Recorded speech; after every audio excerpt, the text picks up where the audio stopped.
This is KHQA This Morning, working for you.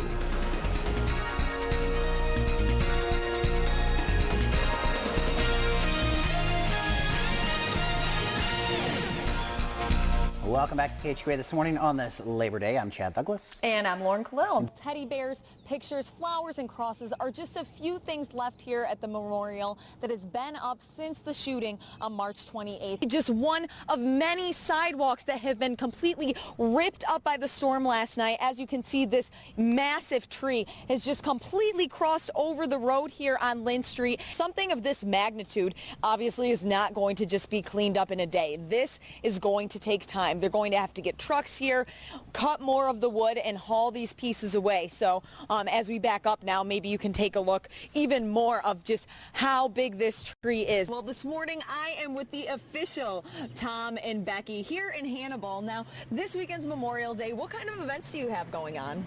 Now, an update of a story KHQA News brought you last night.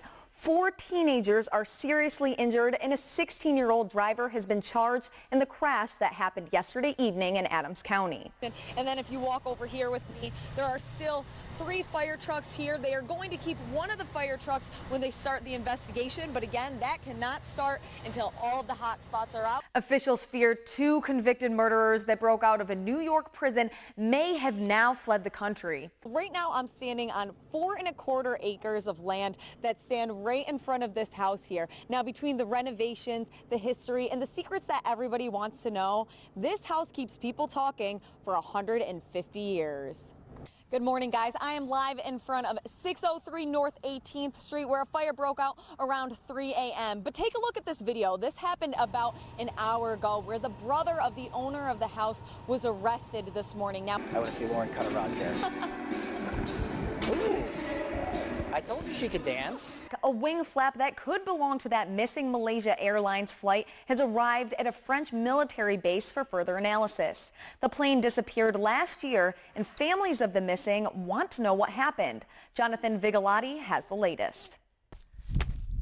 Look at that. You can hear just how hard it is.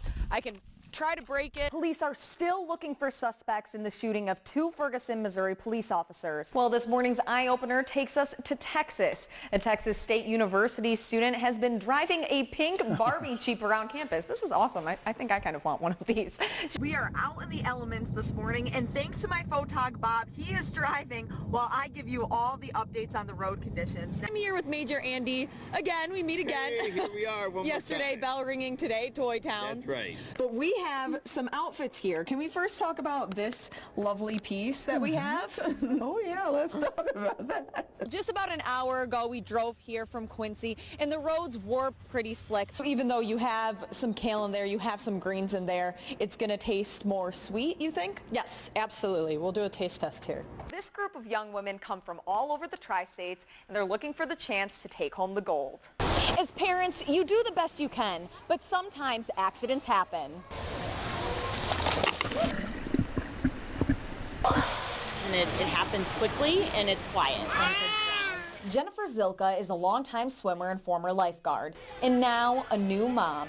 While she has experience watching kids around water, it only reminds her of just how quickly something can go wrong. He's a very active kid, and it's terrifying to us to think that he could just run off into a pool and drown within seconds. Zilka says it's especially nerve-wracking because with infants, they can't yell for help. So as an additional layer of safety for her son, she enrolled him in an infant self-rescue class, better known as ISR. Well, on average, about 4,000 children a year drown in the United States, and another 10 to 12,000 are permanently neurologically impaired. ISR instructor Charles Teasley has been teaching the self-rescue classes for the past 24 years. He's taught more than 7,000 kids, and he's had 8 kids save themselves from definite drowning situations, just by using this very technique. Jennifer Banderman knows too well about the dangers of drowning. When her 10-year-old was just 2, she fell into her grandparents' pool. She was completely underwater, and my dad just happened to turn around and see her hands sticking out of the water, and he pulled her out. Banderman says at first she was a bit hesitant to enroll her daughter into an ISR program. But she knew it was something she had to do. You know, it's kind of like when your kid gets a shot at the doctor's office and you know that it hurts, but it's for their own good, like to protect them. One ISR instructor says this class could save over 90% of potential drownings, but some doctors think differently. According to Livestrong.com, some doctors warn parents of the potential risks infants face when going into a chlorinated pool. Some of those risks include getting a parasite or developing an illness. This mostly affects babies who have weak immune systems. Other concerns are getting swimmer's ear or having red and puffy eyes. While some doctors do disagree with ISR classes, Teasley knows some who say it's worth those risks. I've swam numerous pediatricians' children. I've swam hundreds of physicians' children. If they thought it was a problem, they probably would not bring their children to see me. Another reason why parents are hesitant about ISR classes is because, well, it's scary for your child. It's a good experience. The end result is now, my kids all love the water. They weren't traumatized by the lessons. They do cry a lot. They do cry because they're uncomfortable and they don't know what to expect. But with every lesson, he gets better and better. That's a lot to take in, and there is a lot of information out there. But at the end of the day, you have to do what's right for you and your family. Lauren Kalil, KHQA News, Clayton, Missouri. A little over a month ago, the Redemption Center was condemned by the city. But this morning, more bad news for the owner, a total loss. When I pulled in the station, you could see the smoke, so you knew it was a pretty good fire. The entire building was engulfed in flames early Thursday morning as Keokuk Fire Department battled the fire. It was heavy smoke conditions, which quickly turned into a lot of fire. While the fire department was able to put out the fire in just over an hour, they faced many challenges when it came to keeping the fire controlled and preventing it from spreading to surrounding buildings. People don't understand, once you get in all these buildings that are connected, they have a chance to spread depending on which way the wind's going. So we just concentrated on each side of the building that was on fire and stopped it. Around 6:30 Thursday morning, most of the hot spots were put out and the fire department was waiting to begin the investigation. But the size of the fire and structure of the building put another barrier in front of the department, safely entering the building to conduct the investigation. Since the building isn't safe to enter, we're going to have to bring heavy equipment in and pull the building apart and search for evidence for the cause of the fire that way. With all the damages, Assistant Chief Cackley says it could be extremely difficult to determine a cause at all.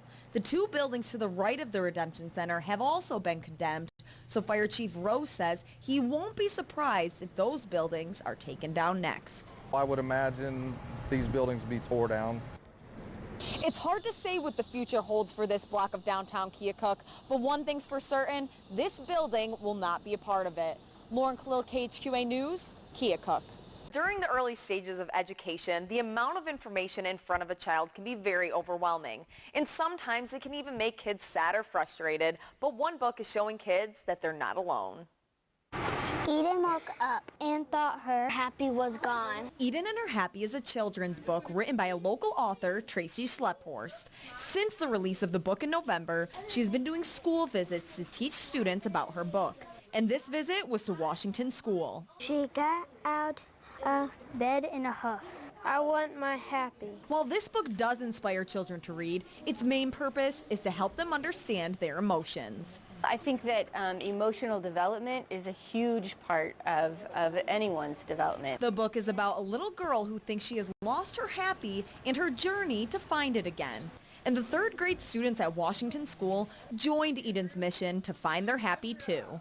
Eden stomped down the hall. Who took my happy? One of the students, Peyton Eddy, says his favorite subject is reading, and he was excited to start reading a new book. There's no limit to the imagination. But these students didn't just get to read the book in class. Each student was given a signed copy of their very own. What was great was just to see the excitement and the pure joy on their face. You could tell they loved it. DeMarcus Walker, another student of the class, says he loves to read because of the adventures the book takes him on. It helps me explore. I was so happy. I want my happy. I didn't take your happy. I have my own happy. While several of the students expressed their love for reading, this book did more than just fill that passion. It taught the students that they can always find their happy.